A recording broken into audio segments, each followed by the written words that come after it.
Sunod sa Cagayan de Oro City, Bunawan, Agusan del Sur, nakuha ang video sa mga netizens. Nakatutok si Clyde Bagascas.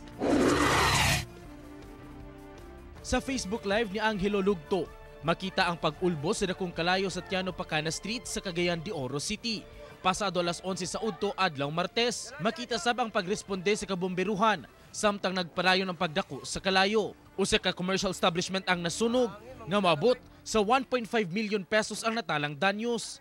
Ginatudlong hinungdan ang posibleng nabiya ang nakasaksak ng gadget sa sulod. Wala man hinuoy na samdan sa sunog.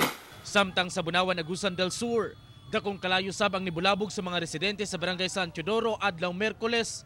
Nakuhaan pa og video sa netizens ang pag-ulbos sa kalayo. Dili mubos sa tulo ka panimalay ang totally damaged, samtang duha ang partially damaged. Nagsumikad kuno ang kalayo sa panimalay sa mga manzano.